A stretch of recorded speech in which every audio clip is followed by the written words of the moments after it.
Hi, hello. Okay, well, let me start by introducing myself. So, my name is Sean, and yeah, so I'm filming this video as like a sort of response to the assignment where we had to interview a family member or just someone in general who's 50 years of age or older. Um, I decided to interview my mom because I'm not that close with many people who are 50 years of age or older. My mom is 58 now. I had to think about it a little bit, but yeah. So she's 58, and I just asked her these questions that were prompted in the assignment. So I mean, I felt like they were pretty good questions to ask. I didn't think that they're. I didn't really know what to add. I did add a couple at the end, but for the most part, I just kept the same ones. Um, and so I'll go ahead and I'll read through those, and then I'll talk about like what I took away from that. But so starting with the first question, it says, "What are some major stressors you dealt with as a child, teenager, young adult, etc." And my mom, she answered by saying that when she was a child, the things that stressed her out were sexual abuse, a violent alcoholic father, and the divorce of her parents. So obviously, a lot of really heavy things to be dealing with um, as a child during your developmental years. It's kind of hard to hear, someone that you really care about have to talk about that kind of thing. But her adolescence, she said that the things that really stressed her out a lot was working to help her mom provide for the family because then her father was living in a different state, different family, so he wasn't really in the picture. So she had to help provide for her mom, and her two younger siblings. She also had to balance that with having good grades because if she didn't have good grades, she'd be punished. So she had to have good grades along with working like full time basically. And then she also felt sort of like an outsider until she joined theater, which is something that she really felt like she excelled at. As a young adult, the things that stressed her out was trying to find a job that paid enough to pay for bills and to stay out of debt. She also sort of felt like she was poor with no way out, and she felt unable to provide for herself. And then as an adult, so I would say probably like late 20s, early 30s through now, the things that cause stress are trying to provide for me throughout my life as her child and trying to make sure that the people that she cares about are taken care of. Um, so then I went on to ask how she handles stress, how she manages her stress, if there's any stress relieving techniques that she uses. And she was like, well, not really. So I guess because she didn't really feel like she had very many that were effective. I mean, she tries meditating, she tries positive affirmations, things like that. But the thing that she really tries to do now, because she started reading a book called The Subtle Art of Not Giving a Fuck, which I also have started reading, but I didn't finish. So she really just tries to evaluate life and the situations in life, and she tries to decide what's worth caring about and what's not. So like trying to rethink what matters and what doesn't. What can you change? If you can change something, how are you going to do that? What are the practical steps to change it? And if you did change it to get the desired outcome, how would you feel if you got that outcome? You know what I mean? Like, would it relieve the stress or would it just cause more stress? Which I completely relate because, sometimes you're like really stressed out about like a person or like a situation like at school or something. And it's like, well, you can take practical steps to fix that. But if you do, is it really in your control to stop the other thing from causing you the stress, like if it's another person that's causing you stress or a situation with a person that's causing you stress, a friend, a loved one, a significant other perhaps, is that really something that you're able to control? Not always. So even if you got the desired outcome, would it really stay fixed or would it continue to cause you stress? So just trying to evaluate what matters, what you should put energy towards, etc. In terms of chronic diseases that affect her, she didn't really feel like she was that concerned about the normal ones that most people would be concerned about. So diabetes, heart disease, things like that you normally see like lots of commercials about. What she's concerned about are the things that have affected her personally. So for her, that would be adrenal gland failure and fibromyalgia. Those are things that she struggled with in the past, but she has since, like, they're in remission. So like she doesn't struggle with those on a daily basis now, but in the past that is something that those are things that she struggled with. So she is concerned about making sure that those stay in remission, and that's something that does cause her stress sometimes. And in terms of lifestyle modifications that she's taken in order to make sure that those stay in remission, she doesn't drink any soda. She doesn't use any artificial sweeteners. Um, she drinks a lot of water, a lot more than she used to, and she limits the amount of caffeine that she consumes. And I thought that was kind of interesting because she didn't mention anything about exercise, which I feel like most people would if they're giving advice. They're like, oh yeah, like stay active, do this, that, the other. She didn't mention that at all. And then when I asked her about it, she was like, I don't always feel like being active. And I was like, okay, well, I guess, whatever works, works. But she also said to avoid chronic diseases, she just said try to eat well, which I asked, what does that mean? And she was like, well, fresh produce. She said that she didn't really care that much about organic foods in terms of like eggs, chicken, things like that, because what matters most to her in terms of organic foods would be fresh produce. And she said to make sure that you wash it with water until it's like thoroughly clean, because she grew up on a farm for part of her childhood, and she's seen like the pesticides and stuff that they put on like the fruits and the vegetables. So she was like, just make sure that you remove all the pesticides and stuff because they're toxic. And sometimes they even just seep into the ground and then they get absorbed by the food. So you have to make sure that like the fruits and the vegetables are really thoroughly washed clean. But other than that, just sort of make sure that you're not eating foods that could have like parasites in them. So like thoroughly cook your meats if you're eating meat foods, etc. I also asked about the different types of relationships in her life and like which ones are important to her. So family, friends, coworkers, mentors, etc. And she said that the thing that was most important to her was family. And I asked her what family means, and she said that family to her is the people who have always been there, the ones who have seen you through the really tough times and who have continued to support you through that and continuing now. So she said those are the most important people to her. So me, my cousins, her siblings, um, the people who have consistently been there and supported her through thick and thin.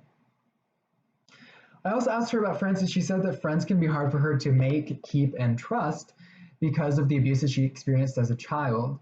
So she finds it difficult to let people in and to be vulnerable with them, especially if they are not biologically related to her, which I thought was interesting because some of the abuse happened by people that she was biologically related to. So I was like, that's interesting. But I guess she just finds it easier that if you've been in her life for a very long time and you've sort of proven yourself to be a trustworthy person, then it's a lot easier for her to be like, okay, like I can let you in. I now consider you to be a very close friend. So she said that a lot of like her really close friends are also people that she's like family members with.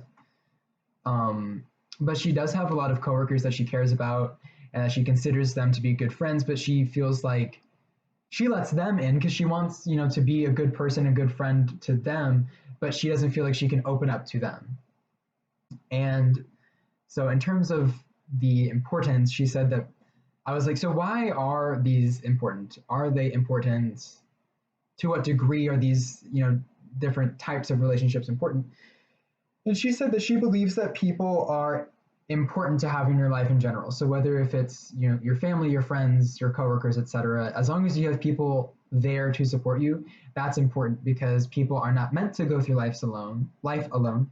Because as apes, humans are inherently social creatures who rely on others to inspire us to think creatively, to help us achieve our goals, and to share our good and bad times with.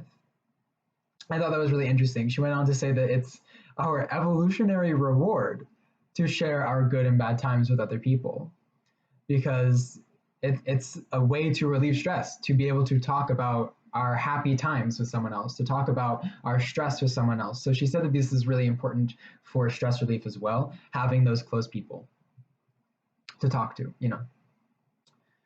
So then I said, how has technology impacted those relationships? And she said that since we're living in, the times of COVID-19, she said that she feels like she's better at staying in touch with other people now because she can text them, see their posts and stuff. And it seems like people are more active online, and it's a more immersive experience for her than just a weekly phone call, which I guess family members and friends her age, that's I guess what they normally would have been doing.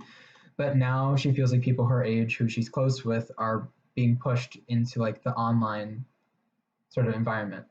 I thought that was interesting because I have an opposite experience. I've found that since COVID, I've been really not that into technology, and I find it really hard to focus on like really anything to do like on a computer. Like I barely use my phone, like besides like researching stuff that I find interesting, and it's hard for me to like really like prioritize things that are happening online when without seeing a person and like without seeing someone like face to face and having like an actual interaction with them. It's like I just forget everything that that happens on the computer. So I thought that was really interesting because I've been sort of in hermit mode, have not really been that social online or in person since quarantine, and she's had like the exact opposite experience. So then I was like, well, do you feel like you're doing a good job with maintaining mental health and your physical wellness? And she said that she feels like she's doing okay, but not like grade A sort of like on it type of energy. So she said that she feels like her food consumption is good, but not the best on every day. And that when her mental health declines, it's harder to stay on track with eating the right foods in the right quantities, having the right amount of exercise, that sort of thing. So she said that the physical and mental health, they sort of go hand in hand, but it's hard for, I guess, for her to always feel like she's on top of it. And then I asked, how would you rate your sexual health? How is that related to your stress levels or like stress relief? So she said that her sexual health is really good and that having sex on a regular basis helps to keep her stress levels down. And again, I thought that was interesting because of the sexual abuse that she mentioned before. But I guess that makes sense. I mean, I don't know. I thought that was interesting. And I know that since I figured I would ask because this like section of the class also is talking about, sexual health, sexual orientation, that sort of thing. So in terms of what I learned about stress and how to handle my stress and the things that stress me out, I guess really what I learned is just I mean, this is something that I already knew, but it really just seemed like taking time to take a step back and reevaluate what's going on, reevaluate the situations that I'm in, finding what really is causing the stress because it's not always as intuitive. It's not always so obvious what is causing the stress. And then once you find that out, is it really something that you want to fix? Like, do you care that much, or can you just walk away? And sometimes walking away is really the best thing for you in terms of mental health. In my experience, sometimes I'm like, I don't even have the energy to respond to this because it's like, I know that if I respond, it's just going to perpetuate the issue. So sometimes it's just best to walk the fuck away. And I don't know. So I agree with my mom on that. I think that in terms of handling stress and finding and handling the stressors, I think that it's really just a matter of, is this something that if you care about it and you're stressing about it, is it worth fixing? If you fix it, is it going to help you get to your end goal? Is it serving your higher purpose to worry about it, to fix it? And that, I don't know. So I guess the ideas that came about from the subtle art of not giving a fuck, I really vibe with it. So that's something that I took away from it. And then reflecting on what I learned about chronic disease and how to prevent it, it really just seems like all she said was like have a healthy lifestyle in terms of what you eat, making sure that you're exercising and stuff. But I think the biggest thing is to stay in tune with your own body because not everyone's body is the same, We're not a monolith. We might be the same species, but every specimen is unique. So I find that, I mean, in my own personal experience and the discussion that I had with my mom, it really seemed like just making sure that you're doing what's right for your own body, So don't overly exude yourself, but stay active. Don't like starve yourself, but do eat the right, like do eat, within reason, the proportions that are right for your body. I know that I have a more like sort of petite build, so I'm not going to eat like 3,000 calories like some of the meathead 200-pound guys do.